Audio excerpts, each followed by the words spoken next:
नमस्कार। आज फिर एक दो छोटे किस्से लेके आया हूँ अपने ही जीवन से जुड़ी हुई। हम 2004 में मुंबई आए थे 16 अक्टूबर को सपत्नी पत्नी के साथ, और ये तय करके आए थे कि अब अभिनेता बनना है, हिंदी सिनेमा में काम करना है तो मुंबई चलते हैं। मालूम था लड़ाई लंबी है, वक्त बहुत लगेगा, तो हमने तैयारी कर रखी थी पहले से। पत्नी को बोला था कि तुम बीएड कर लो ताकि शुरुआती में तुम कहीं टीचर की नौकरी कर लेना, और मुझे तो पता नहीं मेरा क्या होगा, कितना समय लगेगा। तो उतने दिन घर चलाने के लिए कोई तो एक कमाने वाला चाहिए, तो पत्नी ने बीएड कर लिया था और हम मुंबई आ गए। मुंबई आते हम शुरुआत के 2 महीने अपने दोस्त के घर पे रहे। भानु नाम है उसका, मेरा बैचमेट है भानु उदय। और हम अपने लिए घर खोजते रहे। फिर हमारे बजट के लिहाज से एक कांदीवली वेस्ट में एक छोटा सा घर मिल गया, जहां हम लोग आ गए, शिफ्ट हो गए। 2 महीने बाद फिर शुरू हुई बात नौकरी, पत्नी की नौकरी खोजनी है। तो क्लासिफाइड अखबारों में आते हैं ना, सो उसमें खोजते थे हम लोग टीचर्स की वैकेंसी कहाँ है, और पढ़ते थे। अब हमें करना उस इलाके में जहाँ हम रह रहे हैं, कांदीवली, मलाड, अंधेरी। अब टाउन में नहीं जा सकते या दूर, तो निकले नहीं, कहीं वैकेंसी मिलती नहीं थी। तो हमने बोला, बायोडाटा मेरी पत्नी बना के रखी थी, तो मैं बोला यार एक काम करो, तुम बायोडाटा बना ली हो तो जितने अंधेरी मलाड के स्कूल्स हैं ना हमारे आसपास, जहाँ हम चाहते हैं, कन्वीनियंट है, वहाँ चल के हम बायोडाटा दे आते हैं। वो बोली ऐसे कैसे दे दोगे, वैकेंसी निकली नहीं है और कैसे ऐसे दे दोगे, कोलकाता से आई हैं तो वो दरबार जाने नहीं देंगे, या मतलब क्या कहेंगे लोग, वैकेंसी है नहीं, क्यों आए कौन। बोले क्या हो जाएगा, क्या होगा, ज़्यादा से ज़्यादा ये तो नहीं बोलेंगे ना कि यू आर अंडर अरेस्ट, आप अंदर आए कैसे, चलिए जी आप गिरफ्तार होते हैं, अब चलिए थाने। तो चलते हैं ना। बोली तुम, मुझे नहीं मालूम, तुम अजीब आदमी हो। मैं बोला अरे प्रयास करने में क्या गया है, होगा होगा, नहीं होगा क्या कर लेंगे, पकड़ लेंगे, जान मार देंगे, चलो। तो गए हम लोग एक मलाड के गोरेगांव के स्कूल में, बड़े स्कूल में, और हमने दरवान पूछा क्या है, गार्ड ने बोला नहीं रिसेप्शन पे मिलना है, कुछ जानकारी लेनी है, यहाँ लिख दो। चले गए। मैं नहीं गया, वो गई थी, मैं बाहर खड़ा था। रिसेप्शन पे ये बोलना उसको मत बताना बायोडाटा, उसको बोलना कि मुझे रिसेप्शन से कुछ इन्फॉर्मेशन लेनी है। अंदर गई और उन्होंने बोला भाई एक बायोडाटा है, मैं टीचर की नौकरी खोज रही हूँ। तो रिसेप्शन पे जो महिला बैठी थी उन्होंने बोला हमारे पास वैकेंसी तो है नहीं, बट ठीक है आप आई हो तो दे दो, हम एडमिन तक पहुँचा देंगे, अगर उनकी ज़रूरत हुई तो आपको बुलाएंगे। कट्टू सिनेमा वालों की भाषा है कट्टू, मतलब इसके बाद मैं एक दूसरी कहानी पे आता हूँ। बायोडाटा दे दिया, उस महिला ने बोला कि एडमिन तक खबर दे दूंगी, ज़रूरत पड़ी कभी लगी तो बुला देंगे। आ गई, बोले चलो ठीक है, बस हमने अपना काम कर लिया। दूसरी कहानी मेरी क्या चल रही थी, मैं उस समय हार्ड कॉपी तस्वीरों का वक्त था, तब मेल नहीं आए थे कि हम मेल कर दें तस्वीरें, या ऑडिशन बाद का चीज़ है, पहले आपकी तस्वीर पसंद आनी चाहिए तब ऑडिशन के लिए बुलाते थे, और तब कास्टिंग डायरेक्टर्स भी नहीं आए थे। अभी जो बहुत सारी कंपनियां हैं, बहुत सारे लोग हैं, करते हैं और अच्छा काम कर रहे हैं। तो हम जाके, उस वक्त कास्टिंग डायरेक्टर नहीं होते थे, तो डायरेक्टर का कोई एसोसिएट डायरेक्टर या असिस्टेंट या प्रोडक्शन के लोग भी कास्टिंग कर लेते थे।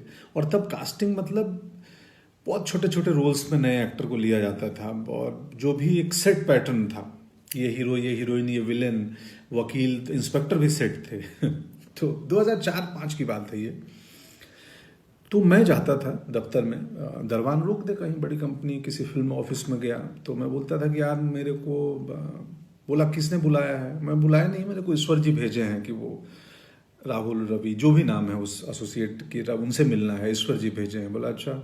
वो फ़ोन करे कि भाई कोई आए हैं, पंकज नाम है, ईश्वर जी भेजे हैं। तो बोले अच्छा कौन, भेज दो भेज दो, मिलता हूँ, देखता हूँ कौन। या अंदर पहुँच जाए, छोटा दफ्तर हो, रिसेप्शन तक पहुँच गए सीधे, तो फ्रंट डेस्क पे जो भी रिसेप्शन पे महिला बैठी हैं, जी हाँ क्या। मैं बोला वो एसोसिएट डायरेक्टर से मिलना है। तो किसने भेजा है आपको, कैसे आए हो, क्या है रेफरेंस। तो मैं तो बोलता था वैसे ही आया हूँ, लिफ्ट से आया हूँ अभी बस ऊपर। नहीं नहीं नहीं, यहाँ भेजा किसने है। मैं मतलब वो ईश्वर जी भेजे हैं बोल के उनसे। ईश्वर जी, बोले हाँ बता दो ना उनको, वो जानते हैं। तो ईश्वर जी भेजे हैं, कोई पंकज आया है कास्टिंग वाला। बोले चलो आता। तो या तो कास्टिंग वाले निकल के आए या मुझे अंदर तक भेज दी जाए। मेरे पास कास्टिंग वाले आए, बोले हाँ जी बोलिए बताइए आप। तो मैं बोला जी मैं एक्टर हूँ और ये मेरी तस्वीर है, और मुझे पता चला आप कास्टिंग कर रहे हो। तो बोला ये बट ये ईश्वर जी कौन ईश्वर जी भेजे हैं वो प्रोडक्शन में या कुछ कॉस्ट्यूम या किस डिपार्टमेंट, कौन से ईश्वर जी? मैं हंस देता था, बोलता था वो ईश्वर जी जो उधर बैठे हैं, जो सबको भेजे हैं दुनिया में। तो कई लोग हंस देते थे, ये 2-4 बार ही हुआ, अक्सर नहीं हुआ है ये किस्सा। कई लोग हंस देते थे और बोलते थे यार बढ़िया सेंस ऑफ ह्यूमर है या बढ़िया अप्रोच है तुम्हारा, लाओ तस्वीर दो, कहाँ से एक्टिंग सीखे हो, क्या किए हो। एक आध नाराज भी हो जाते थे। 2-4 बार किया था ये। मुझे मेरे दोस्त आज ही फोन आया था दिन में, हेमंत का, तो उन्होंने बताया कि यार तुम याद है तेरे को तो ईश्वर जी बोल के कहीं घुस जाते थे कि ईश्वर जी भेजे हैं। तो याद आया। और हम एक्टर्स को कैसे पता चलती थी कि कास्टिंग कहाँ हो रही है, एक इन्फिनिटी मॉल है अंधेरी में, वहाँ पे बहुत सारे एक्टर्स शाम को बैठते थे और वहाँ इन्फॉर्मेशन एक दूसरे को दी जाती थी। हम इतने वहाँ इकट्ठे होने लगे कि बाद में मॉल के जो सिक्योरिटी मैनेजमेंट सिक्योरिटी वालों ने हमें खदेड़ दिया कि तुम लोग चले जाओ, यहाँ भीड़ नहीं चाहिए। उसमें पूरे हिंदुस्तान के गांव खेड़े से छोटी जगहों से आए हुए हमारी तरह एक्टर्स थे, बहुत सारे बहुत सारे। बाद में सुजान सिंह चौक बन गया, वो भी एक एक्टर हैं सुजान जी। हम बहुत सारे दोस्त थे, अब नाम लूंगा तो 1000 नाम हो जाएंगे जो वहाँ बैठते थे। पत्नी की कहानी पे बायोडाटा दे के चली आई, एडमिन में जाएगा। दूसरे दिन कॉल आया कि जी आप आइए, एक इंटरव्यू के लिए प्रिंसिपल ने कॉल किया है। वो गई, इंटरव्यू दी, उनकी नौकरी हो गई। पढ़ाने लगी, हमारा दुकान चल गया और मैं ईश्वर के बहाने से दफ्तर दफ्तर घूमते रहा। मेरे ईश्वर काम नहीं आ रहे थे, कास्टिंग नहीं हो रही थी। थोड़ा वक्त ज़्यादा लगा, ईश्वर काम आए, मौके मिले, बहुत सारे मौके धीरे धीरे मिलने लगे।